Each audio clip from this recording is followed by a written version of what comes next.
Dancers have always dreamed of donning a tutu and dancing under the bright lights of the stage, yet they never expected they would end up in their living room instead. When asked about their experiences with dancing virtually during the COVID-19 pandemic, dancers and teachers alike have said, tiring, difficult, overwhelming, confusing, challenging. The performing arts and dance in general was never designed to be done at home. But when the coronavirus pandemic swept throughout the country, dance schools were forced to find ways to bring studio and theater life into Home Sweet Home.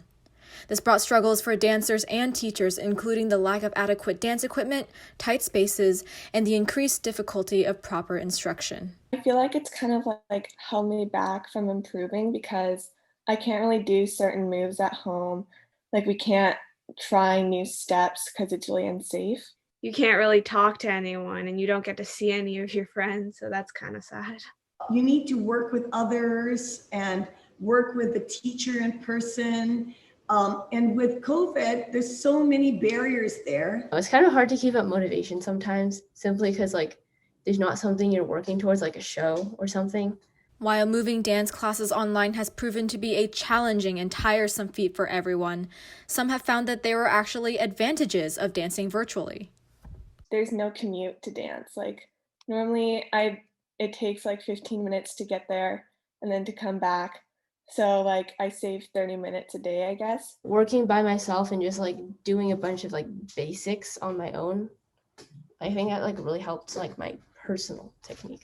I actually noticed that some of the children who are really introverted in my classes in person actually shine virtually.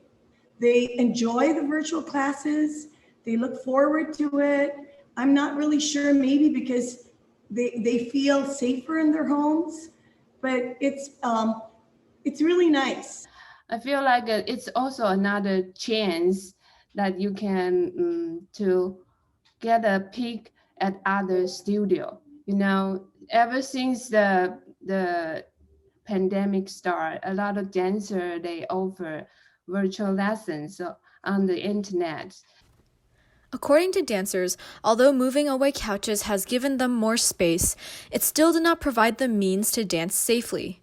As a result, they have found ways to adapt. I recently got a bar because at first I was just using a chair and that wasn't working too well.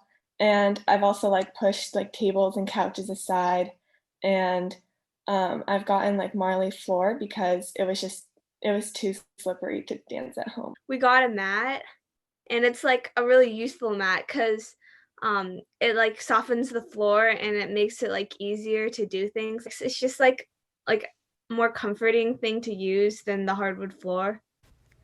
At the same time, teachers have had to change their lessons.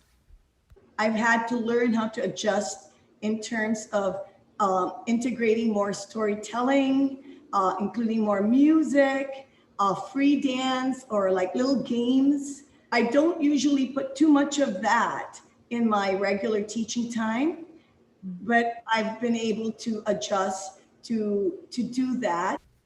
And with this unprecedented situation also came takeaways from the experience.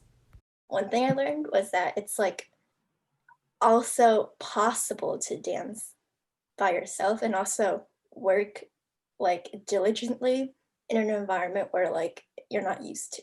We have to be resilient to do everything to help her have this situation work.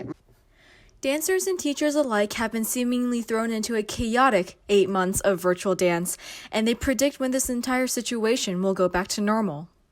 Still with some COVID guidelines, we could return hopefully by spring next year.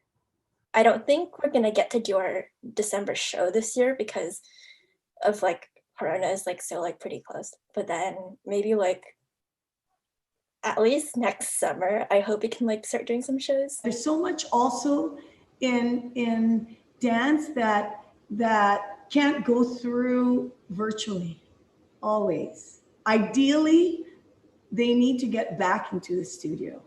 They need to get back into dancing and to performing. That's just part of the world of dance. As a new dance season begins, the dance community will have to face yet another indefinite period of time doing online classes through Zoom. With virtual dance, the struggles are many, and dancers and teachers have some advice to share.